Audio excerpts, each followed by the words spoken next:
ये बात उस समय की है जब मेरा परिवार किराए के घर में रहते थे। किराए के घर में 5 साल तक ही रहने को मिलता था, इसीलिए मेरे पापा हमेशा घर बदलते थे और इसीलिए हम लोगों को हमेशा नए-नए लोग मिलते थे। कुछ लोग अच्छे, कुछ लोग बुरे भी मिलते थे। जब मैं 12 साल की थी तो फिर से हमें घर बदलना पड़ा, फिर से नए लोग मिले हमें। मैं 12 साल की ही तो थी, मुझे इतना लोगों की पहचान नहीं थी, मुझे सब एक जैसे ही लगते थे, अच्छे बुरे की पहचान नहीं थी। जहाँ पापा ने घर लिया था वहाँ का मकान मालिक एक बुजुर्ग आदमी था। सब कहते थे वो बच्चों से बहुत प्यार करते हैं, बच्चों को अच्छी अच्छी चीज़ें देते थे खाने को। वो जब भी अपनी कार से निकलते थे सारे बच्चे उनके पास चले जाते थे और वो सब बच्चों को कुछ ना कुछ देते थे। मैंने ये देखा तो मुझे भी लालच आ गया था। मैं बच्ची ही तो थी, कुछ समझ आता नहीं था। मैं भी उनके पास जाने लगी, वो मुझे भी पैसे देते थे, कुछ खाने को देते थे। मैं बहुत खुश थी, मैं उन्हें दादाजी कहती थी क्योंकि मेरे दादाजी की कुछ दिन पहले ही मरे थे और मैं अपने दादाजी से बहुत प्यार करती थी और इसी वजह से मैं उनके पास कुछ ज़्यादा जाने लगी थी। मेरे हिसाब से सब कुछ अच्छा चल रहा था, लेकिन कुछ अच्छा नहीं चल रहा था।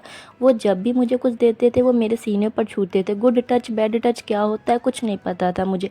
उस समय स्कूल में ये सब बताया ही नहीं जाता था, मैं सब चीज़ों को अनदेखा कर रही थी। एक दिन मैं बाहर खेल रही थी, दादाजी की गाड़ी आई, कुछ बच्चे उनके गाड़ी के पीछे भाग रहे थे, उनका इंतजार कर रहे थे और कुछ बच्चे अपने घर के अंदर छुप रहे थे और मुझसे बड़ी दीदी लोग अपने घर में छुप रही थी। मुझे कुछ समझ ही नहीं आ रहा था ये क्या हो रहा है। मैं उन सबको अनदेखा करके दादाजी के पास गई। उन्होंने फिर मेरे सीने को छुआ, इस बार उन्होंने मेरे सीने को दबा दिया। मुझे एकदम से झटका लगा, मैंने सोचा ये क्या हुआ मेरे साथ, कुछ समझ नहीं आया उस समय।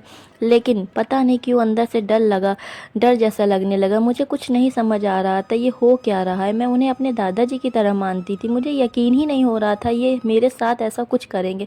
मैं बहुत शांत हो गई और जो लड़की दिन भर खेलती कूदती रहती थी वो आज शांत हो गई थी। घर वाले भी पूछते थे क्या हुआ, लेकिन मुझे खुद को नहीं पता था मुझे क्या हुआ, तो मैं घर वालों को क्या बताती। मैं बाहर बैठी थी तभी एक लड़की आई मेरे पास, शायद उसके साथ भी ऐसा कुछ हुआ होगा। वो हमारे पड़ोस की ही थी, मेरी ही उम्र की। उसने बताया तुम दादा के पास क्यों जाती हो, ना जाया करो। मैंने उससे पूछा क्यों, क्या हुआ, तो उसने बोला वो अच्छे नहीं है, सब उनसे डरते हैं इसलिए कोई उनके बारे में कुछ नहीं बोलता। ये सुनकर मैं उनके पास जाना बंद कर दी, लेकिन उन्होंने मुझे देख लिया एक दिन और मुझे बुलाया अपने पास। मुझे उनके पास जाने में बहुत डर लग रहा था, मैं नहीं जाना चाहती थी उनके पास। मेरे परिवार को इस बारे में कुछ पता नहीं था, इसी वजह से मम्मी ने मुझे उनके पास भेज दिया। मम्मी को लगता था दादाजी की तरह हैं तो प्यार करते हैं इसीलिए बुलाए होंगे मुझे। मम्मी मुझे उनके पास ले गई और खुद वापस आ गई। अब मेरे साथ क्या होने वाला था मुझे भी नहीं पता था। मैं बहुत डरी हुई थी, मैं कुछ नहीं बोल रही थी, चुपचाप बैठी थी। शायद उनको भी समझ आने लगा था कि मुझे धीरे धीरे समझ आ रहा है कि वो क्या करना चाहते, इसलिए वो मुझे एक कमरे में ले गए। जब वो मुझे कमरे में ले जा रहे तो मेरी रूह कांप गई, मैं पूरा पसीना पसीना हो चुकी थी। वो मुझे कमरे में ले गए और पूछा तुमको क्या हो गया है, बोल क्यों नहीं रही हो, तुम्हें कुछ समझ आ रहा है क्या। और वो मेरे सीने में छूने लगे। मैं डर गई, लेकिन मेरी किस्मत अच्छी थी, उसी टाइम उनके यहाँ जो काम करती थी वो आंटी आ गई और मैं उस कमरे से निकल आई। लेकिन उन्होंने मुझे जाने नहीं दिया, वो मुझे अपने किचन में ले गए। वहाँ उनकी नौकरानी खाना बना रही थी, वो मुझे कुछ खिलाने लगे और फिर अचानक से मेरे नीचे हाथ लगाने लगे। मुझे एकदम से झटका लगा, मैं इतना डर गई कि मैं अपने होश में ही नहीं थी। इस चीज़ ने मुझे अंदर से इतना डरा दिया था, मैं मूर्ति की तरह एक जगह ही खड़ी रह गई। मैं भगवान को याद किया, मैंने भगवान से बोला भगवान एक बार मुझे यहाँ से निकाल दो, और भगवान ने मेरी सुन ली। और एकदम से मेरी मम्मी ने आवाज़ लगाई क्योंकि मेरी ट्यूशन वाली टीचर आ गई थी। मेरे जान में जान आई, मैं तुरंत वहाँ से निकल कर भागी। मैं बहुत डरी हुई थी, मुझे कई दिनों तक बुखार भी था। मैं बहुत शांत रहने लगी, किसी से कोई बात नहीं करती थी, ना कुछ बताती थी। मुझे लग रहा था कि अगर मैंने मम्मी को कुछ बताया तो मुझे मम्मी नहीं समझेगी, मुझे ही मारेगी। मैं बहुत ज़्यादा डरी हुई थी, मेरे घर वाले भी परेशान होने लगे। बस ऐसे ही सब चल रहा था। एक दिन उसी दादा की गाड़ी आई, मैं बाहर ही थी, मैं जल्दी से बाहर से भागी और दादा ने हमें देख लिया। भागते हुए उन्होंने अपनी नौकरानी को भेजा मेरे घर में मुझे बुलाने के लिए। वो आई और बोली चलो दादाजी बुला रहे हैं तुमको। मैं डर गई, मैं कुछ बोल नहीं पा रही थी, बस मेरे मन में यही चल रहा था आज क्या होगा मेरे साथ। अंदर से मेरी रूह पूरी तरह कांप चुकी थी, मैं किसी को कुछ कह नहीं पा सकती थी। मैं चुपचाप उनकी नौकरानी के साथ जा रही थी, तभी पीछे से एक आवाज़ आई रुको। मैंने पीछे मुड़ कर देखा तो मेरी मम्मी थी। शायद उनको सब समझ आ रहा था कि मेरे साथ क्या हो रहा है। उस दिन मम्मी ने मुझे बहुत बड़ी अनहोनी से बचाया।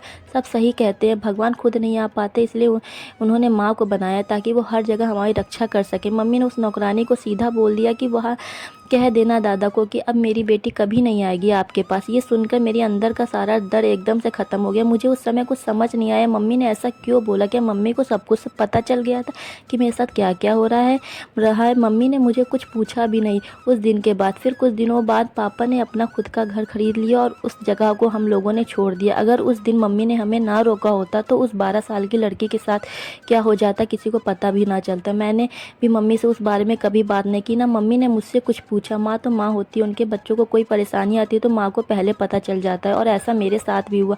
कुछ दिनों बाद पता चला कि वो दादाजी मर गए हैं। बाथरूम में पैर फिसलने से उनके सर में चोट आई थी और उसी समय वो मर गए। शायद एक माँ की बद्दुआ लग गई थी उनको, भगवान ने उनके कर्मों की सज़ा उन्हें दे दी थी। मेरी तरह बहुत ऐसी लड़कियां होंगी जो ये सब झेल रही होंगी। मैं तो चुप रह गई, लेकिन आप लोग चुप ना बैठो, अपनी आवाज़ उठाओ, अपने साथ गलत ना होने दो। बताओ अपने परिवार वालों को, डरो नहीं क्योंकि गलती तुम्हारी नहीं है, गलती उसकी है।